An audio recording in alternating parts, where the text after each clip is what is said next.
Isang magandang araw po muli sa inyong lahat, mga minamahal kong mga kapatid sa Panginoon. Ito po ang inyong lingkod, si Pastor Ruel Camia po, mula po dito sa Winnipeg, Manitoba, Canada, para po sa ating pag-aaral ng salita ng Diyos ngayon pong umaga. Welcome po sa Tinig ng Pag-asa. Sa araw pong ito, magpapatuloy tayong muli sa atin pong series na sinimulan, ang Life of Prayer. At sa araw pong ito, ang ating pag-aaral ay pinamagatang Prayer and Fasting.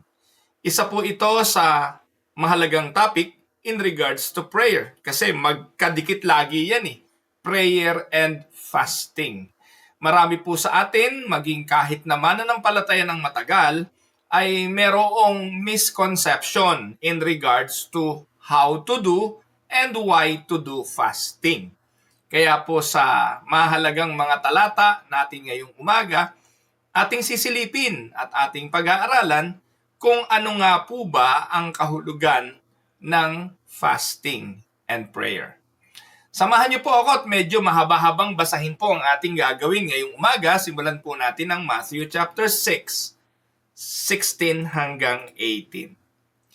Ang sabi po ng mga talata, when you fast, do not look somber as the hypocrites do, for they disfigure their faces to show others they are fasting. Truly I tell you, they have received their reward in full.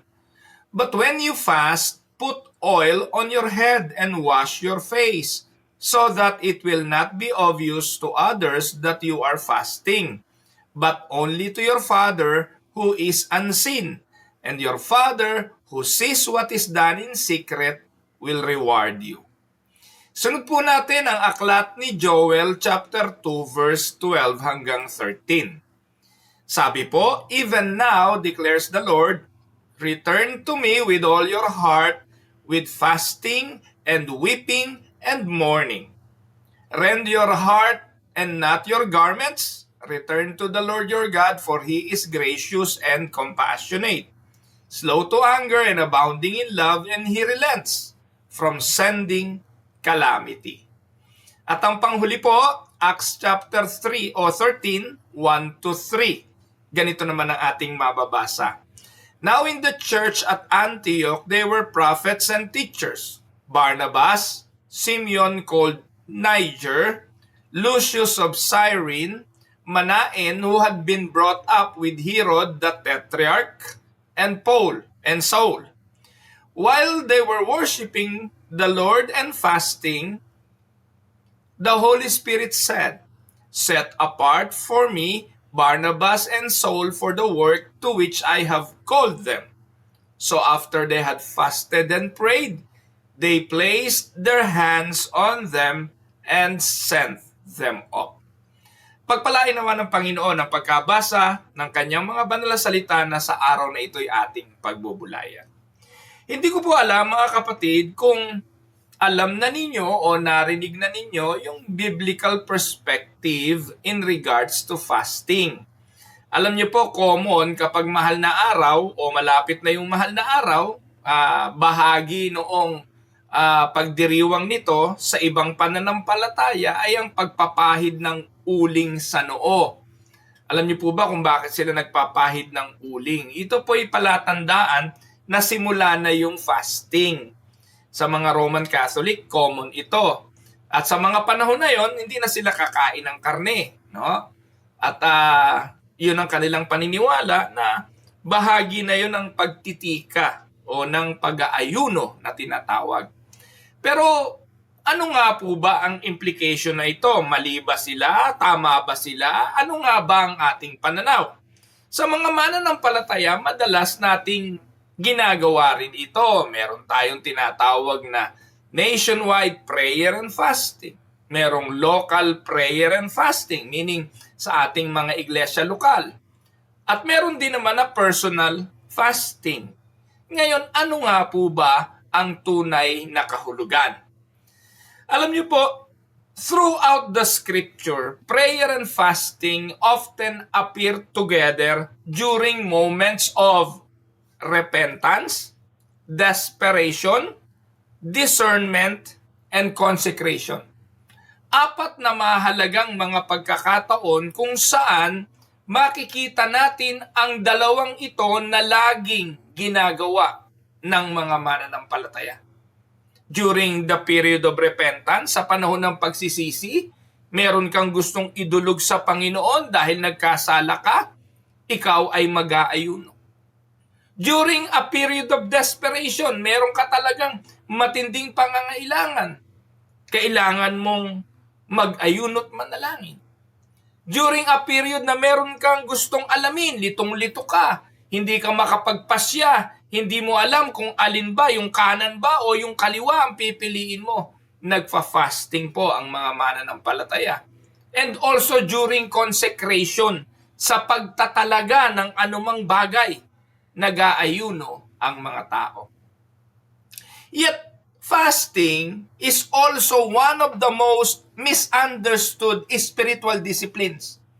Nakakatawa nga ngayon ginagawa na lang pagda-diet ang fasting kasi inassociate ito sa health benefit. Opo, totoo naman may benepisyo ang pagpa-fasting. 'Di ba? Pag ikaw nga kukuha na ng blood sugar kailangan fasting ka para masigurong tama yung sugar count na meron ka sa body. But that is not all about being spiritually or physically healthy. May pakinabang ang pagpa-fasting kasi nililinis yung sikmura. Pero ganun nga lang po ba ang fasting? Madalas maririnig natin yan pag may mga handaan Kapatid, halika na, kain na tayo. Hindi, fasting ako Hindi mo na ngayon malaman ba't siya nagpa-fasting. Ito ba'y para sa pagsisisi? Ito ba'y para sa desperate need? Ito ba'y para sa discernment? Ito ba'y para sa consecration? O diet dahil gusto lang maging healthy? Mga kapatid, sa Biblia, mahalagang maunawaan natin bakit nag-aayuno ang mga tao. At bago natin simulan, ito po ang theme ng ating pag-aaral. Fasting is not a way to manipulate God, but a God-ordained discipline that humbles the believer and sharpens dependence on Him. Katulad ng panalangin, hindi binabago ng panalangin ang kalooban ng Diyos. Kaya tayo nananalangin para baguhin ang ating attitude. Una, paano natin kinikilala ang Diyos? Pangalawa, para maunawaan nating tanggapin ang sirkumstansya ng buhay at paniwalaang walang bagay na nangyayari sa mundo, sa buhay mo, sa sirkumstansya nang hindi alam ng Diyos. It is also a complete dependence on God. Both prayer and fasting, the same when it comes to the intention and purpose. Naintindihan po natin mga kapatid? So let us look at the Bible. Biblically, fasting is not about earning God's favor, but about expressing our need for Him. Tinuturuan natin ang ating mga sarili, ipinapaunawa natin sa ating mga sarili, tinuturuan natin ang ating mga sarili na kailangan tayong magpakababa. Kailangan i-humble natin ang ating mga sarili. Sa Old Testament at sa New Testament, naglalagay ng abo ang mga tao. Anong dahilan? Para ipakita sa kanyang sarili, not to the Lord, because God knows everything. We cannot change His mind kahit maglupagi tayo sa lupa. Pero tinuturuan natin ang ating mga sarili na sa paglalagay natin ng abo, kinikilala natin we came from the dust and to dust we will return. Ipinakikita rin natin na sa paglalagay ng abo, tayo'y walang kayabangang dapat tanggapin sa ating mga puso dahil tayo'y alabok. Pinakawalang kwentang elemento, niyuyurakan at hindi po dapat pinararangalan. Amen? So by doing fasting, inilalagay natin ang ating mga sarili in complete dependence in God. Hindi ka magpa-fasting para mapasunod mo ang Diyos. Ano yun? Suhol? Nagsuot ka lang ng sako, naglagay ka ng abo, pagbibigyan ka na. Ano ka? Ganun ba ang ating pananaw sa fasting? Na meron akong hinihingi sa Diyos, kailangan ako mag-fasting. Mali. Naku, kailangan ako mag-fasting, mag-e-exam ako. Mali. Naku, naghahanap ako ng trabaho, kailangan ako mag-fasting. Maling-mali. Kaya tayo nagpa-fasting, inilalagay natin ang ating sarili ng may katotohanan at hindi kaipokrituhan na sa harapan ng Diyos, tayo ay alabok. Doon niya tayo kinuha. Kung wala ang hiningang buhay na galing sa Diyos, mananatili tayong alabok. Do you remember the creation when God formed the first human?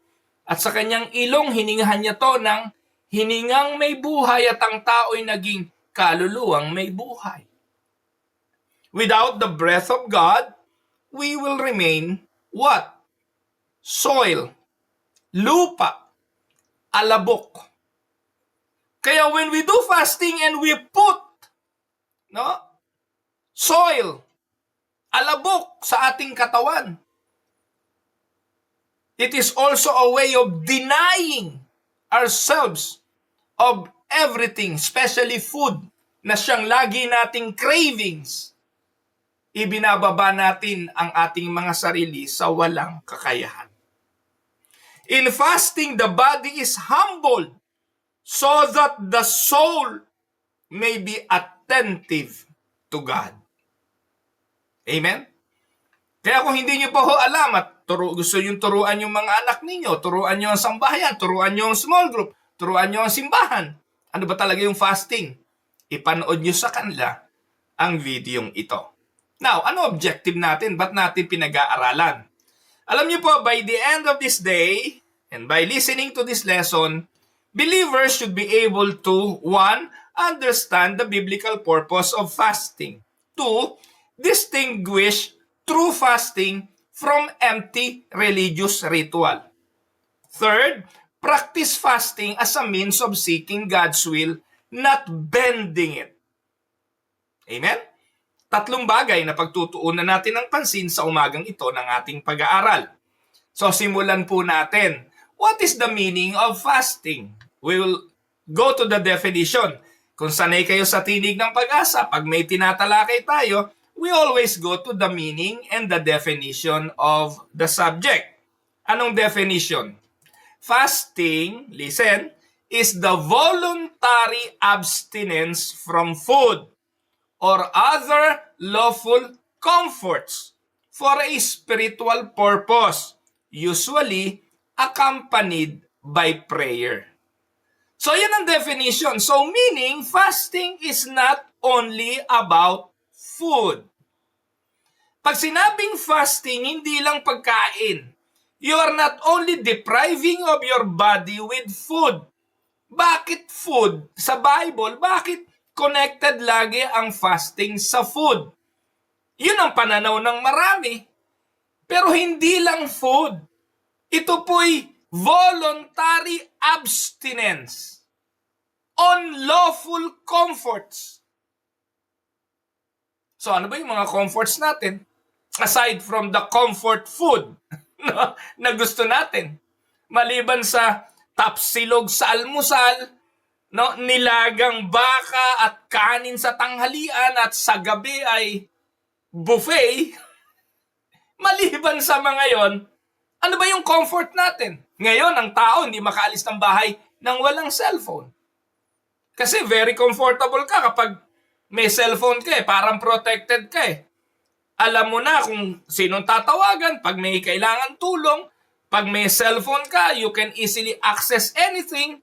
Kung gusto mong bumili pagkain, nakaka-order sa telepono. Kung gusto mong bumili, may Amazon. Kung gusto mong maglakbay, makakapag-book ka ng ticket sa telepono. Bibili ka lang ng ticket ng sine, pwede sa telepono. You can do everything almost by having a phone. Di ba napaka-comfort nun? Ngayon ang tanong, sino by doing fasting can abstain himself from using the cellphone? Taas ang kamay. So ang fasting, voluntary abstinence from food or other lawful comforts. Minsan, ang pananaw natin, pagkain lang ang fasting eh. Hindi. Yung mga comfort ng buhay, you will abstain from it para makapag-focus ka sa mga bagay na espiritual. Di ba ganun din ang panalangin? Kahapon tinalakay natin how to develop our prayer life. Katulad ni Jesus, early in the morning, pumunta siya sa isang specific na lugar, dumalangin siya sa Panginoon, no? On a regular basis, ginagawa niya ito, umalis siya sa kanyang ministeryo at ginagawa. Intentional. So, ganun din naman ang fasting. Paano ka makapagfa-fasting? Kung yung mga bagay na mahalaga sa buhay mo, na kinahumalingan mo, kinasanayan mo, ay yung pa rin ang pagtutuunan mo ng pansin. You cannot concentrate on something that is spiritual kung totally attached doon sa mga bagay na dati mong ginagawa.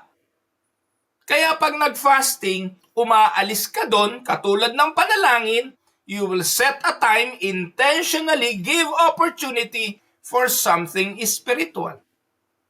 Maliwanag mga kapatid. So prayer, o Psalms 35 verse 13 says, "Yet when they were ill," sabi diyan ni David, "I put on sackcloth and humbled myself with fasting when my prayers returned to me unanswered." So ito po mga kapatid, panalangin ni David yan. At ang sabi niya, kapag may mga karamdaman, nagsusuot ako ng sako. So ibig sabihin, denying of the usual clothing. Kaya sako. Alam ba yung sako? Hindi naman kasuotan yung sako mga kapatid eh.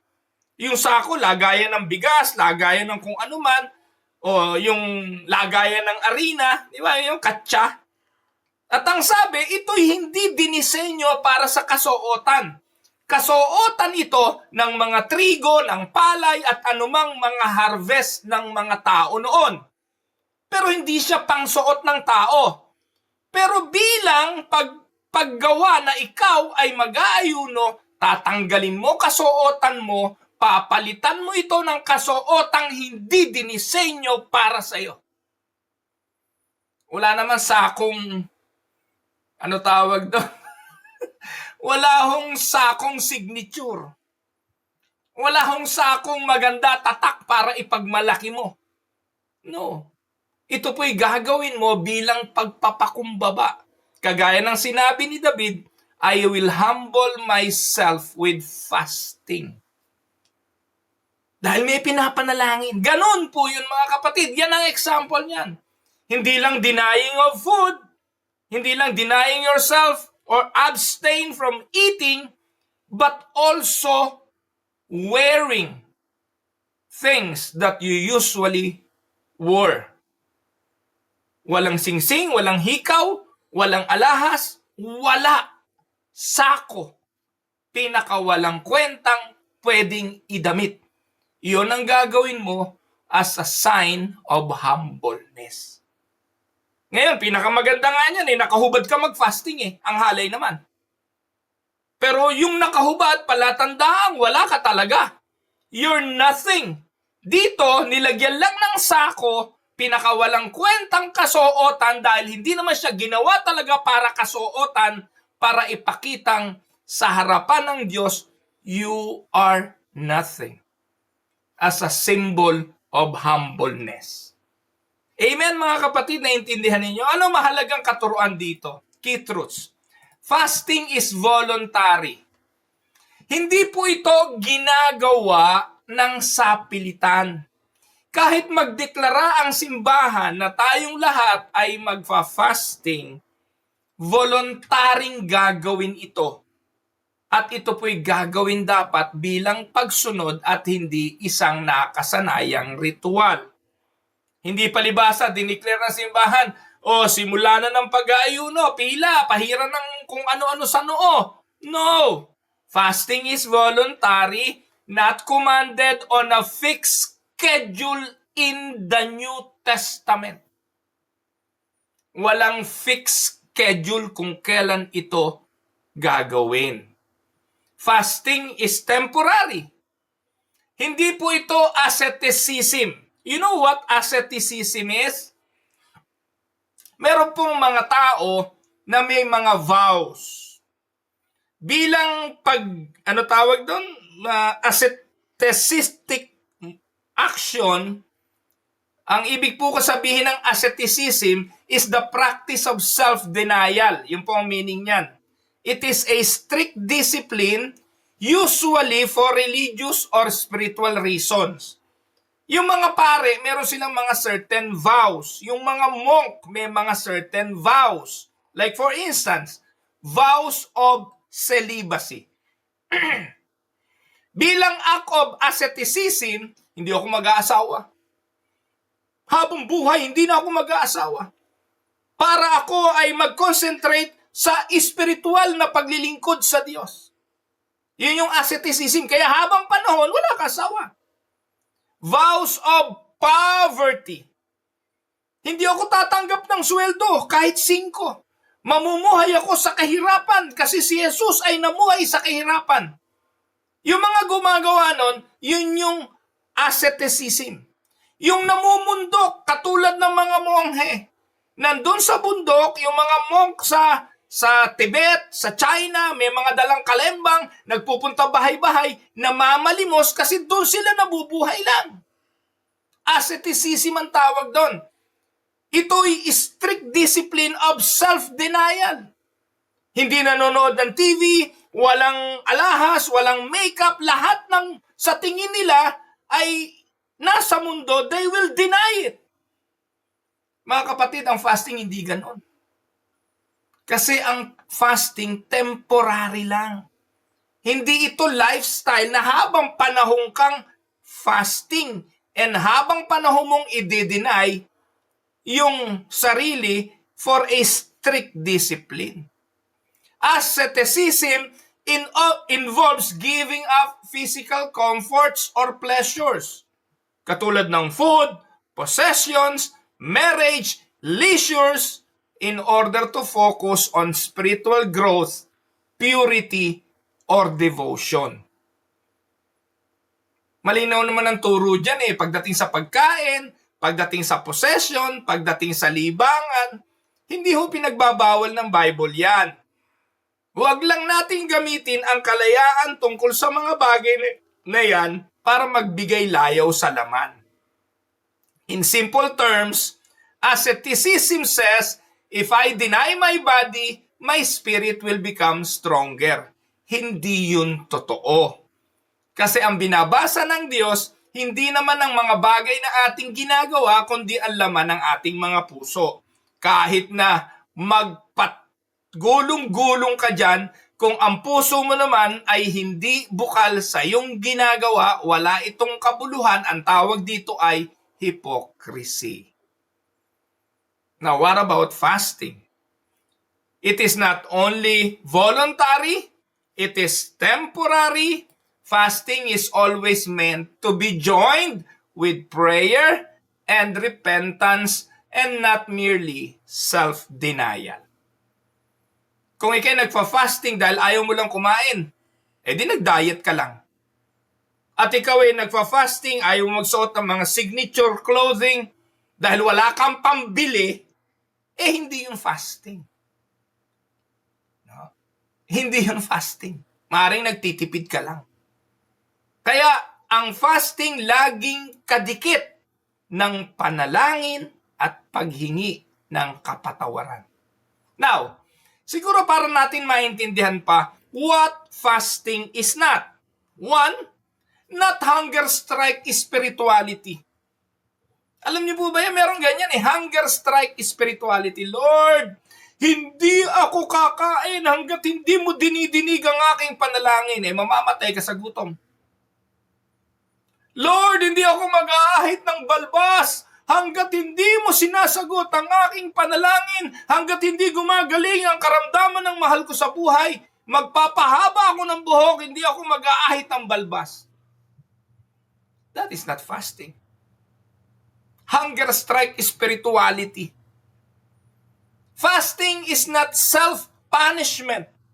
Lord, hindi ako maggugupit ng kuko. Alam niyo ba sa India kung bakit may mga mahaba kuko doon? Haba ng balbas, hindi nagsusuklay, haba ng buhok, at hindi naliligo.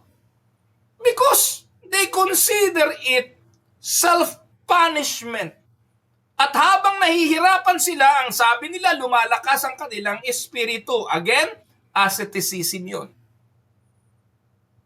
At mga kapatid, hindi palibasa mahaba buhok mo, mahaba balbas mo, mukha kang reform dati, ikaw ay spiritual. Fasting is not a way to appear more spiritual than others. Amen? Ako, minsan bilib na bilib tayo. Ako, isang buwan na siyang nagfa-fasting. Why? Ano motibo? Hunger strike ba? Alam niyo po, kaya nauso yung mga hunger strike. Hindi kumakain. Dahil may ipinaglalaban. Mga kapatid, hindi fasting spiritual yun. Meron lang silang gusto, pinapahirapan nila ang kanilang mga sarili para masunod yung kanilang gusto, hindi ganon ang fasting. From a Reformed perspective, fasting is a means of grace in the life of the believer, not a meritorious work. Hindi ito gawa para makuha ang atensyon ng Diyos. Dahil sa totoo lang, ang ating mga gawa ay maruming basahan para sa Diyos. Tama po ba? It does not earn righteousness. But our fasting flows from a heart already justified by faith alone. Lahat ng ating gagawin, di lang fasting, ang ating mga pagpapakabanal ay dumadaloy dahil tayo'y tumanggap na ng pagliligtas at katuwiran ng Diyos. Amen? Now, let us look at the heart behind fasting. Anong warning ng Panginoon? May warning ang Panginoon dito, mga kapatid, sa Matthew chapter 6, 16 to 18. Ito yung binasa natin kanina. Kapag kayo'y mag-aayuno, ang sabi ng Panginoon, huwag kayong magmukhang kaawa-awa. May mga tao, ang sabi ng Panginoon, ina-assume niya na ang kanyang mga disciple will fast. Ibig sabihin, dahil ito'y turo, ang assumption ni Jesus, surely you will do fasting. Di lang naman ito customs and traditions ng mga Hudyo Ini-encourage ito ng Panginoon. Di naman niya sinabing bawal na ito. So ibig sabihin, pwede ito at gawaing Kristiyano ito. Kaya ang turo ng Panginoon, katulad doon sa Matthew chapter 6, pinag-aralan natin nakaraan, katulad ng pagbibigay, katulad ng pananalangin, isinama yung pag-aayuno na dapat gawin ito ng may tamang motibo. Walang silbi ang panalangin, pagpakitang tao, walang silbi ang pagbibigay kapag nalaman ng iba na nagbibigay ka, ganon din ang fasting. Kaya Jesus assumes his disciples will fast. Kaya sabi niya, when you fast. So here, Jesus corrects how they fast.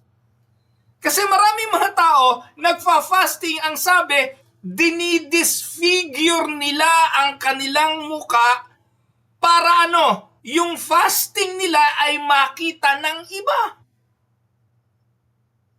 Yung highlighted na kulay pula sa verse, ang sabi, do not look somber as the hypocrites do, for they disfigure their faces to show others they are fasting. Paano kaya yan, mga kapatid? Paano kaya yan? Di ba pag mahal na araw, ang taong babait, may cross sa noo na uling?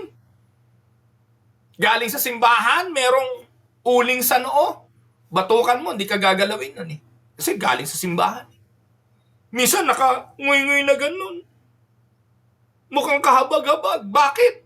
Kasi fasting. They disfigure their faces for other people to know that they are fasting. Yung iba nga, pinapahalata pang fasting sila dito ang sabi ng Panginoon, hindi dapat nalalaman ng iba na fasting ka.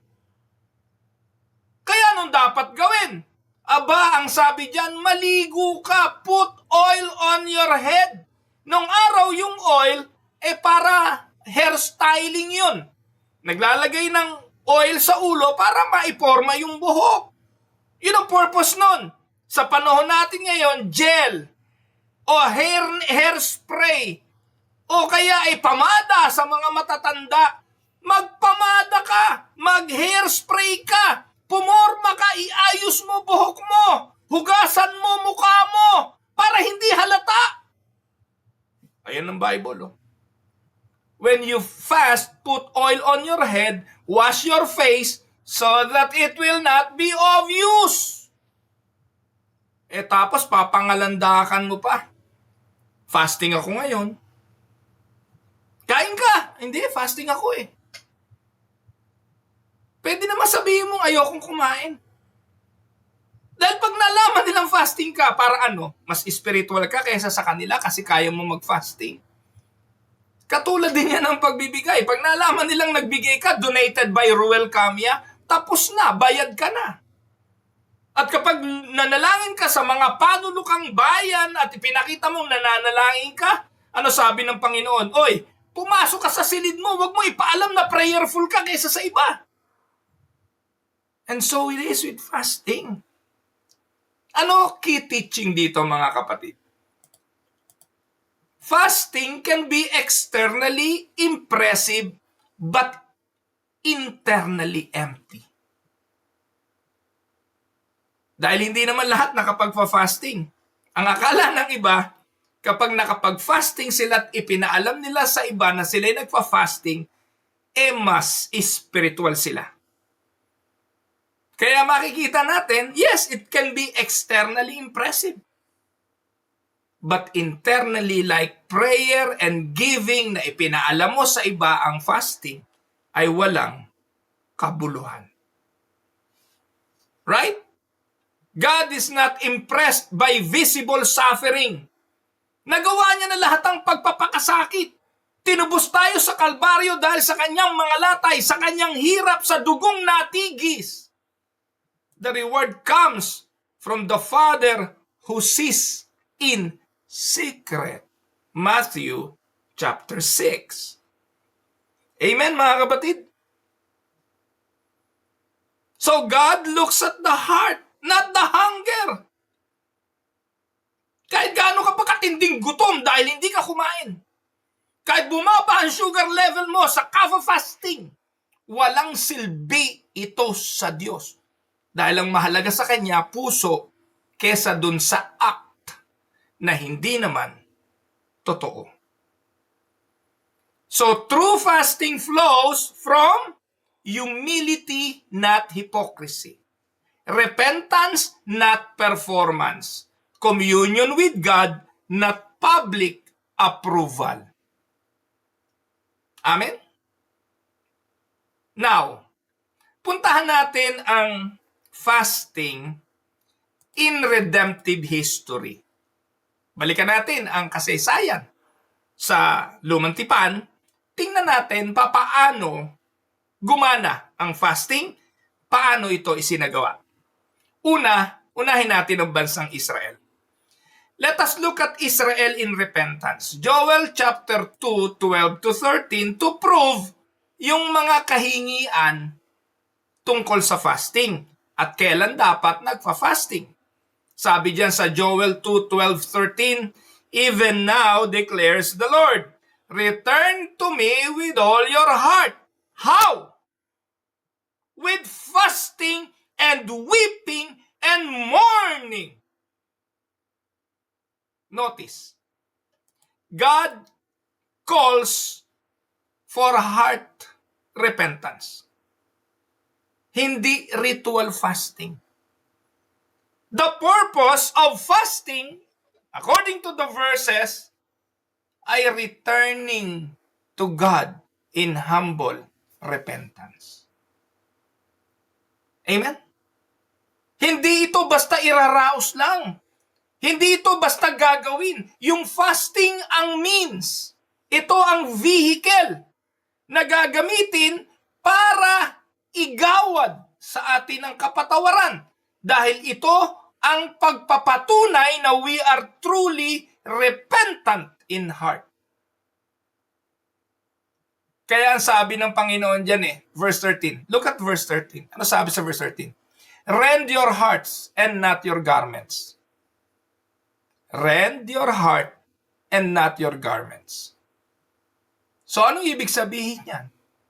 Sa verses na yan, fasting, here is God calls for heart repentance a response to God's gracious call. Fasting is a response to God's gracious call. Return to me with all your heart. How? With fasting, with weeping, with mourning. Kung ang definition ng fasting kanina, denying of ourselves, humbling ourselves before the Lord, iyon ang hinihingi niya. Kaya magfa-fasting tayo, not for physical benefits, but to ask God for forgiveness. Amen? Here, fasting is an outward expression of inward repentance, grounded in God's character, who is gracious, merciful, slow to anger. Tandaan ninyo mga kapatid, listen to this. Hindi palibasan nagpa-fasting nagsisisi. Nakuha niyo po mga kapatid? Hindi palibasan nagpa-fasting ay nagsisisi. Fasting never replaces repentance. It expresses repentance. Naintindihan niyo po? Hindi palibasa nagfa-fasting ay nagsisisi. Pero ang ating marubdob na katotohanang pagsisisi ay ipinapahayag natin sa pagfa-fasting. Nakuha niyo po? Now, sa New Testament, makikita rin natin paano ginamit ang fasting.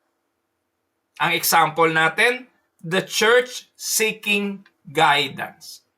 Acts 13, 1-3, Now in the church at Antioch there were prophets and teachers, Barnabas, Simeon called Niger, Lucius of Cyrene, Manaen, who had been brought up with Herod the Tetrarch, and Saul.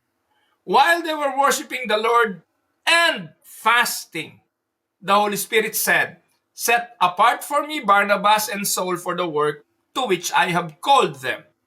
So after they had fasted and prayed, they placed their hands on them and sent them off. So this is the church in Antioch fasted and prayed while worshiping. Kaya habang sumasamba, nananalangin, nag-fasting sila. Walang kain. Walang potluck. Walang pakainan. Walang kape. Walang tinapay. Ano resulta? The Holy Spirit directed them to set apart Barnabas and Saul. Meaning, mission flowed from worship, from fasting, and prayer. Important Reformed and biblical insight. Tandaan, fasting did not force God to speak. Huwag niyo ipagkamali yan. But God used fasting as a means to prepare the church to hear and obey. Dahil tama yung ginagawa nilang pananalangin at pag-aayuno, ginamit ng Diyos ang fasting and prayer para ipahayag sa Kanya, sa kanila, kung ano ang plano ng Diyos. Tandaan, God's will was already determined, but fasting aligned the church to walk on the already determined plan of God. Amen? Now, we also need to consider fasting and God's sovereignty. Di ba, tinalakay natin yung prayer and the sovereignty of God. Eh, ang sabi, ba't pa tayo magdadasal? Alam na naman ng Diyos ang lahat. Eh, ba't pa tayo magfa-fasting? Di naman pala natin kayang baguhin ang kalooban ng Diyos. So katulad ng panalangin, ang pag-aayuno, kung ang layunin mo, kaya ka magpa-fasting ay para baguhin ang kalooban ng Diyos, mali motibo mo. Ngayon, kung ikay nananalangin para baguhin yung circumstances mo, baguhin yung ating mga pangangailangan, baguhin ang ating kalagayan, mababaw na pagdadasal yon. Ang pangunahing layunin ng ating pagdadasal ay para tayo ang baguhin at umayon tayo sa kalooban ng Diyos. Ganon din ang fasting. From a biblical perspective, God's decrees are eternal and unchanging. Pag tinalaga ng Diyos, walang makababago dyan. Ang plano ng Diyos, hindi natin kayang i-alter. So, ibig sabihin, human fasting does not alter divine sovereignty. Yet, God ordains means as well as ends. Naalala niyo mga kapatid, si Jonas, magandang example si Jonas eh. Ililigtas ng Diyos ang Ninibe. Amen? Di ba pwede naman pumalakpak na lang ang Diyos, ligtas na lahat ang mga taga-Ninibe. Di ba? Ito yung sinasabing, ba't pa tayo mag-evangelize kung kilala naman ng Diyos ang kanyang ililigtas? Tama po kayo. Pero wag niyo pong kakalimutan, God ordains the means. And for Ninibe, the means is Jonah. Kinausap ng Diyos si Jonah para pumunta sa Ninibe. Yung means, para gamitin doon, ayaw niya. Bakit? Mga walang tao doon eh. Kaaway nila yun. Galit si Noah doon. Si Jonah. Sorry. Tao lang. Si Jonah. So he went the other way. Pumunta siya ng Tarsis. Pero dahil kalooban to ng Diyos, ano ginawa ng Diyos? Gumuha ba siya ng, ayaw mo Jonah, gagamit ako ng iba. Ayaw mo Jonah, ito pipiliin ko. Ayaw mo Jonah, papatayin kita. Walang ganon.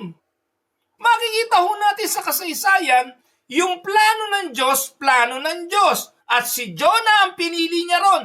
Kung kailangang ipalunok sa isda at iluwa doon sa lugar kung saan kailangan siyang magsalita, gagawin niyo ng Diyos. God ordains the means as well as the ends. Amen. And just as God ordains preaching to save the elect, prayer to accomplish His purpose, so He also ordains fasting to humble His people, to sharpen spiritual discernment, and increase dependence on grace. Amen? So fasting does not change God's will. It changes our posture toward God's will. Malinaw po ba mga kapatid? Nakakasunod po ba kayo? I hope naintindihan natin ito. Now, punta tayo sa ilang practical applications. When should believer fast? Kailan ba tayo dapat nagfa-fasting? Kaya wag basta-basta banat ng bayat, banat ng hindi naiintindihan. Kailan dapat? In times of repentance. Nakita natin example niyan kay David. When seeking direction or wisdom. Nakita natin example niyan sa church. When they are looking kung sinong isusugo, they prayed and they fasted. Pang-apat, during seasons of grief or desperation. Nakita rin natin yan kay David na ang kanilang anak ni Bathsheba isinilang na may karamdaman at malapit nang mamatay. Si David nagsuot ng sako, naglagay ng abo at nag-ayuno. At kailan pa? When desiring renewed spiritual focus. Maganda to para sa mga pastor. Kung pagod na kayo sa ministeryo, hindi nyo na makita ang direksyon gustong ipagawa ng Diyos. Ano ba? Trabaho ba? Pamilya ba? Ano ba ang gustong ipagawa ng Diyos? Ministry ba? Tapos ngayon, hindi mo na malaman saan ka pupunta, litong-lito ka. Ang sagot, fasting. Prayer and fasting. When you desire renewed spiritual focus, ba kailangang umatras muna sa mga bagay na dating ginagawa? Umatras muna sa mga pisikal na pangangailangan. Umatras muna sa mga dating kinasanayan, sa comfort ng buhay, at maglaan ng panahon sa pakikipagtipan sa Diyos sa panalangin at pag-aayuno. Tama? Now, how should believer fast? Paano? Ang nakita natin sa Bible, with prayer and scripture. Di naman po kasi natin naririnig na ang audible voice of God. But God can speak to us through His words. Amen? With humility and discretion. May pagpapakumbaba. With faith, not superstition. With repentance and obedience. That is how we should fast. To illustrate, mga kapatid, fasting is like turning down background noise so you can clearly hear an important call. Amen? Naalala ko yung misis ko na isang araw. Nanonood po kami ng teleserye. Alam niyo po, mga kapatid, baka iniisip niyo si Pastor Wet, puro na lang to TNP, sermon, turo. May panahon din po kami mag-asawa. Nakakapanood pa nga kami sine. No. Noong isang araw, hindi kami nag-fasting. Nanood kami sine. Kami lang dalawang mag-asawa. So I have time for my wife. I also have time for my children. I have also time for my personal health. But as you can see, kayo na nakakakita sa akin almost every day, I have time for my ministry. But sometimes, fasting, or not sometimes, but always, fasting is like turning down the background noise. Denying yourself of those noises para marinig mo ang importanteng tawag. May tawag ang pagkain. May tawag ang comfort. May tawag ang routine na hindi naman makasalanan. But they can become loud distractions. Amen? Masama ba ang kumain? Hindi. Masama ba yung comfort? Like may cellphone ka, may kotse ka? Hindi. Masama ba yung mga routine na hindi naman makasalanan katulad ng jogging, biking? Hindi yung masama yan. Pero mga kapatid, kung wala ka nang inintindi, kundi lumamon ng lumamon, wala ka nang ginawa, tinanap kundi yung comfort ng buhay. At kahit ubod mo ng daming gawain bilang pastor, wala ka nang ginawa kundi mag-jogging at magbisikleta. Ay hindi na tama. They can become loud distractions. Nakakita ko kasi maraming mga pastor wala ginawa kundi mag-biking ng mag-biking, pinagmamalaki pa. Hindi ko naman nakikita ang nagba-Bible study, hindi ko naman nakikita ang nagtuturo online. Well, hindi po ako nanunumbat. Ang sinasabi ko lang, mga kapatid, hindi naman sinful yung mga habits na yan. But they can become loud distractions. So fasting quiets the noise of God's word and spirit can be heard more clearly. Can we say amen? Now, reflection questions tayo. What motivates my fasting? Desperation for relief or devotion to God? Am I more focused on the sacrifice I make or the God I seek? In what areas of my life do I need clearer dependence on God's will? Panghuli, how can fasting become a regular discipline without becoming a ritual? Manalangin po tayo.